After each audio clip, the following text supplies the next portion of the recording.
DMTV, bilile kamalo bana ebele.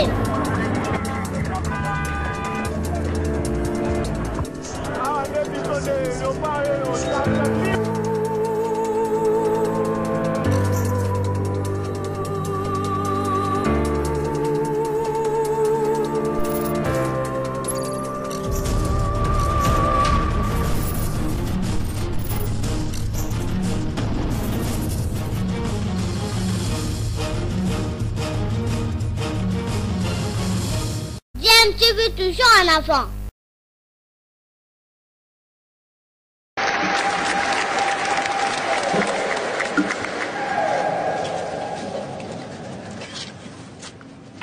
Excellence, Monseigneur l'archevêque, chers frères et sœurs, je vous salue pour votre présence à cette soirée qui nous réconforte dans nos situations.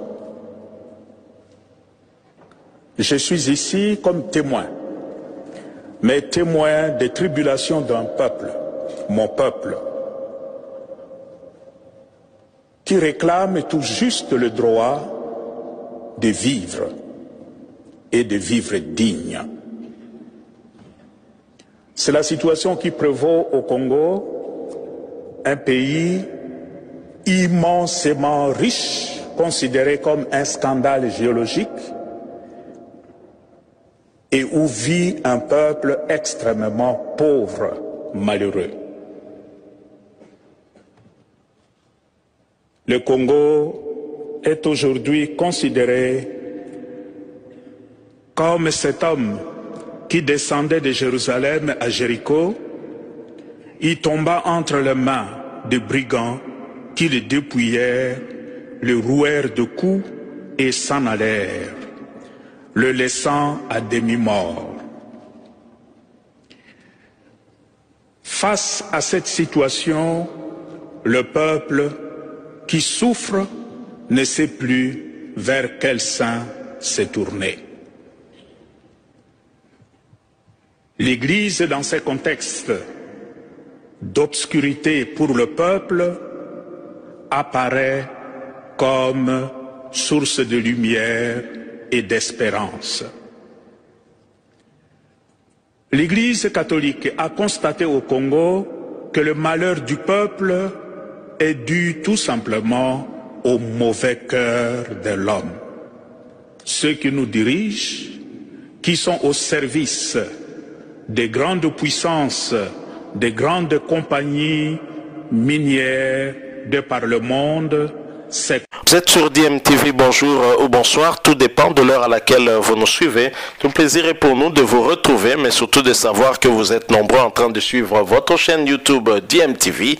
DMTV qui vous propose l'actualité, mais vous propose aussi des analyses et des réflexions sur des sujets d'actualité, sur des faits sociaux ou tout simplement des réalités que nous observons ici chez nous en République démocratique du Congo. L'actualité, c'est aussi ces événements qui se sont déroulés le dimanche 1er août 2021 devant le centre Lindongue où un groupe d'individus était venu caillasser ce centre, lieu d'habitation aussi du cardinal Fridolin Ambongo, l'archevêque de Kinshasa, et les évêques catholiques ont exprimé ce lundi 2 août leur indignation à la suite des attaques violentes proférées contre le cardinal Fridolin Ambongo. Et la conférence épiscopale nationale du Congo Senko par les dirigeants et militants du parti présidentiel suite à la prise de position de l'Église dans le cadre du processus de désignation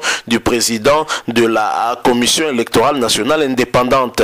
L'épiscopat note grand recul sur le chemin de l'état de droit tout en rappelant que le cardinal n'a pas une position qui n'est pas celle de la Senko dans le cadre de sa mission prophétique. La Senko condamne fermement ces actes de violence inadmissibles qui sont d'une gravité extrême, une grave atteinte à la liberté religieuse et d'expression, mais aussi une entorse à la démocratie. C'est un grand recul sur le chemin de l'état de droit auquel aspire le peuple congolais, dit la déclaration déclaration des évêques membres du comité permanent de la SENCO. L'Église catholique mène actuellement le combat pour l'indépendance de la Commission électorale nationale indépendante en dépit de sa politisation maintenue par la loi organique maintenue après sa réforme taillée sur mesure d'après plusieurs observateurs.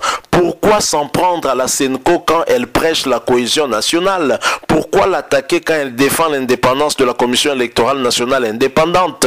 Elle ne fait qu'accomplir sa mission prophétique dans la recherche du bien-être du peuple congolais, insistent les évêques. La SENCO appelle le gouvernement à prendre cette situation en main afin de sanctionner les auteurs des attaques et menaces contre l'archevêque de Kinshasa. Tout en condamnant ces actes ignobles, nous demandons à nos fidèles chrétiens et aux défenseurs de la démocratie de ne pas réagir violemment. La violence est l'arme de ceux qui manquent d'arguments dans un débat démocratique citoyen.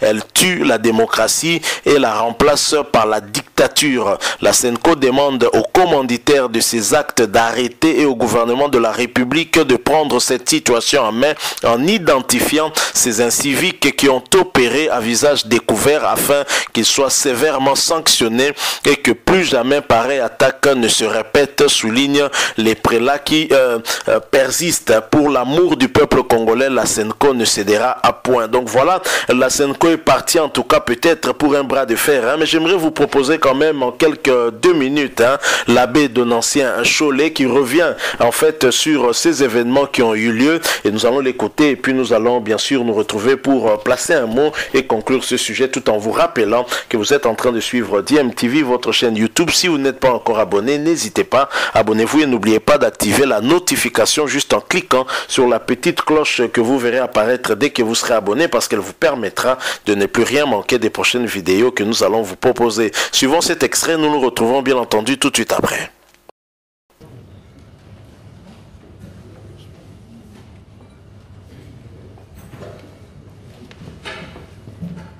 Si j'ai mal parlé, fais-moi voir ce que j'ai dit de mal. Si j'ai bien parlé, pourquoi me frappes-tu? Jean 18, 23. Indignation de la SENCO face aux attaques orchestrées contre l'Église catholique. Nous, cardinal, archevêques et évêques membres du comité permanent de la SENCO, avons été peinés de lire la lettre de son Excellence Monseigneur Emmanuel Bernard Kassanda, évêque de Mbujimayi, datée le 26 juillet 2021, faisant état depuis le mois d'avril 2021 des actes abominables de profanation sur les lieux de culte, paroisses, grottes mariales, hôtels, sanctuaires, etc. Actes allant jusqu'à sacraliser nos tabernacles où repose le très saint sacrement. Ce samedi 31 juillet 2021, nous avons été consternés de voir sur la toile une vidéo montrant le secrétaire général de l'UDFS, M. Augustin Kabouya, tenir des propos désobligeants à l'endroit de son éminence, le cardinal archevêque de Kinshasa, et de notre secrétaire général, les accusant entre autres de politiser l'Église. Juste le jour après, ce dimanche 1er août 2021, nous avons été une fois de plus troublés par les actes de vandalisme accompagnés des injures macabres posées à l'archevêché de Kinshasa et à la résidence de son éminence le cardinal par un groupe de jeunes non autrement identifiés qui, dans leur discours, ont repris certains propos du secrétaire général.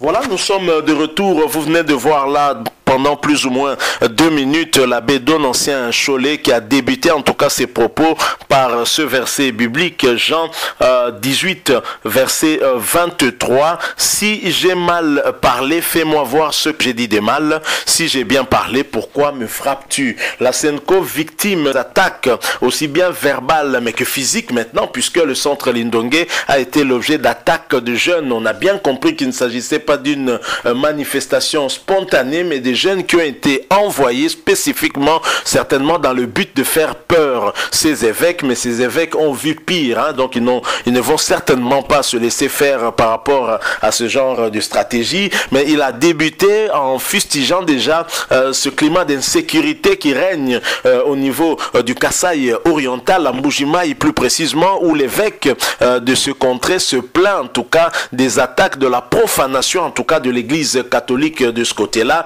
Et ici, juste après les propos du secrétaire général de l'UDPS, propos que tout le monde a suivi, notamment dans les réseaux sociaux, où il fustigeait le comportement des évêques, où il indexait les évêques de trop entrer en politique, et que s'ils voulaient en tout cas entrer en politique, il fallait carrément qu'ils créent leur parti politique. Et un jour après ou 2 jours après, on a vu ce jeune venir du côté du centre Lindongue. Alors les propos de l'abbé de l'ancien Cholet en tout cas sous-entend que quelque part, on dirait au niveau de la Senco, on fait facilement ce parallélisme ou ce raccourci entre les propos de Augustin Kabouya et ces jeunes qui sont allés en tout cas vandaliser le centre Lindongue où réside l'archevêque de Kinshasa, le cardinal Fridolin Ambongo. Et donc c'est à la justice bien évidemment d'enquêter et d'essayer de déterminer qui est responsable de tout cela. Ces jeunes qui sont partis, il y a certainement des auteurs qui ont commandité en tout cas ces actes-là. La justice devrait voir clair sur cette question. Et l'état de droit dont il est question, l'état de droit pour lequel Étienne Tshisekedi d'heureuse mémoire se battait, ce n'est pas ce que nous sommes en train de vivre aujourd'hui. L'état de droit, c'est aussi de tolérer l'opinion des autres. La liberté d'expression est une liberté parmi les autres garantie par la Constitution, et donc on ne peut pas vouloir que tous pensent comme un seul camp. Ce n'est pas possible. L'UDPS a lutté pendant plus de 30 ans, commençant par le maréchal Mobutu jusqu'à Kabila père et fils. Ce n'était pas en tout cas pour qu'une fois au pouvoir, que les autres puissent se taire ou alors n'exprimer que le point de vue allant dans le sens de la vision de l'UDPS. Ah non, je ne crois pas que c'est cela. La démocratie, ce n'est pas ça. L'État de droit. La manière dont les évêques catholiques sont vilipendés, et nous n'arrivons pas à comprendre si effectivement la Senco recherche l'indépendance de la Commission électorale nationale indépendante. Ça devrait contenter tout le monde. Tout le monde devrait être heureux que la commission soit réellement indépendante, parce que je doute fort que l'UDPS n'ait pas en tout cas foi en ses forces. L'UDPS, c'est, je pense, si pas la première force politique ou le premier parti le mieux implanté au pays. En tout cas, l'UDPS devrait être deuxième si l'UDPS n'est pas la première force, hein. Et donc, je ne vois pas l'UDPS avoir peur d'une commission électorale nationale réellement indépendante. Alors, pourquoi tous ces conflits? Pourquoi en tout cas toutes ces insultes à l'endroit de ces évêques catholiques? Que reproche-t-on finalement à la Senco? La question en tout cas est bien posée, hein, à travers ce verset biblique nous donné par l'abbé Donancien Cholet. Si j'ai mal parlé, fais-moi voir ce que j'ai dit de mal. Et c'est biblique.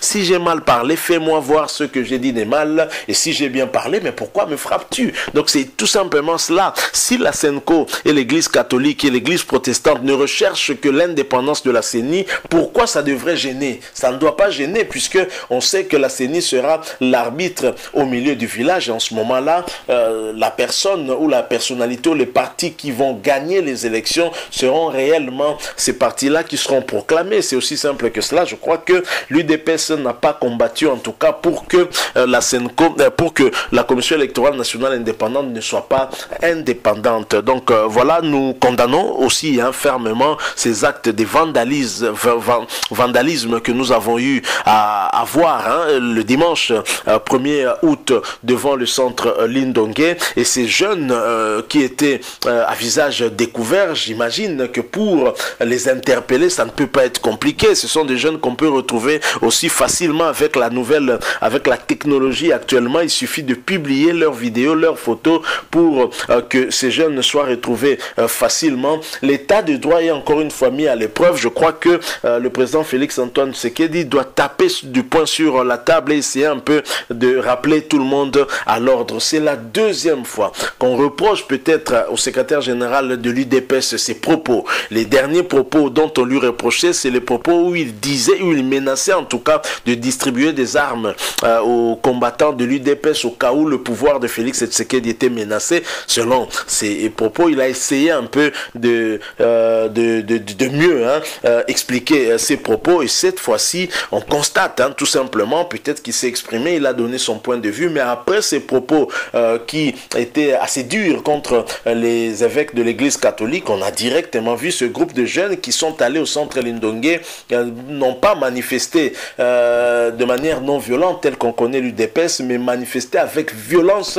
en lançant des projectiles et des pierres sur le portail et même dans le centre Lindongue. Je crois que ce sont des actes à condamner. Bien sûr, le secrétaire général de l'UDPS s'est exprimé et a parlé à de nombreux militants de l'UDPS en disant que le militant de l'UDPS qui sera pris en train de commettre un tel acte, il sera arrêté. Je crois que c'est une très bonne chose qu'il ait eu à s'exprimer ainsi, mais je pense qu'à son niveau aussi, lui-même doit aussi être respectueux des lois de la République en faisant attention à ses propos. Voilà ce que nous avons voulu partager avec vous, ce sujet. J'espère qu'il aura retenu votre attention. Si c'est le cas, laissez-nous un maximum de j'aime, likez donc ce sujet. Merci de partager avec nous aussi votre opinion, votre point de vue en nous le laissant à travers un commentaire. Si vous êtes nouveau sur cette chaîne, n'hésitez pas, abonnez-vous et n'oubliez pas d'activer la notification en cliquant tout simplement sur la petite cloche qui apparaîtra dès que vous serez abonné, parce que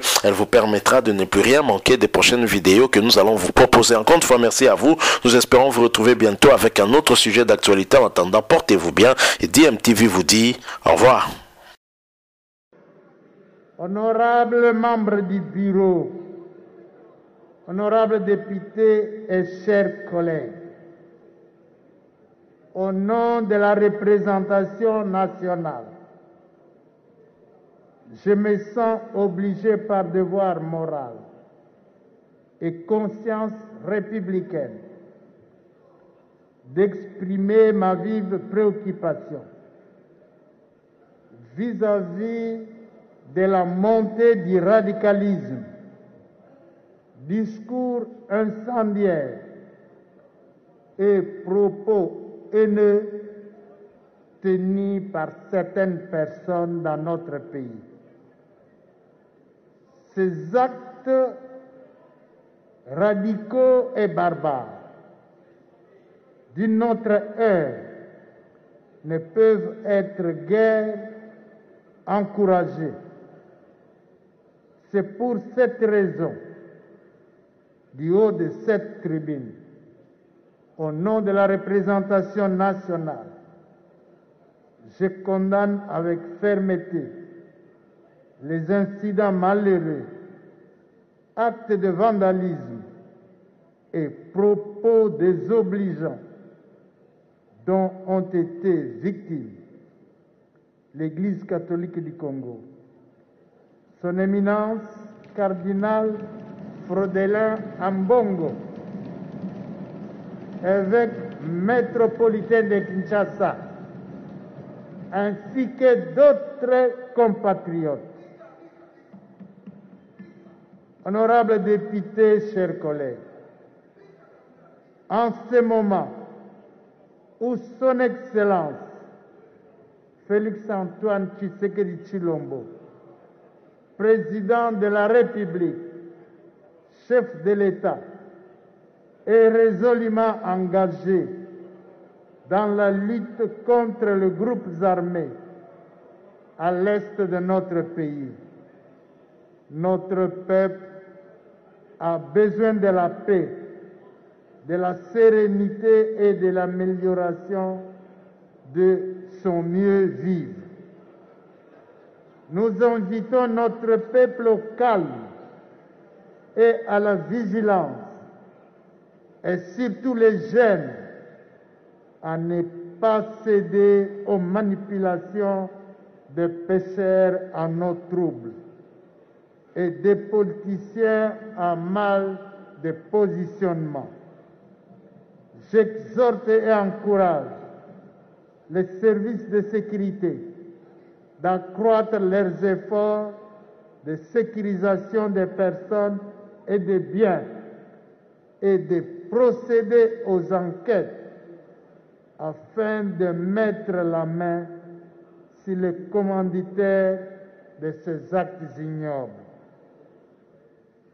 Notre voix commune est ferme contre ces attitudes et comportements contribuera davantage à la paix dans notre pays. L'état de droit et la démocratie ont besoin de la paix et de la sérénité pour mieux se consolider. Je vous remercie.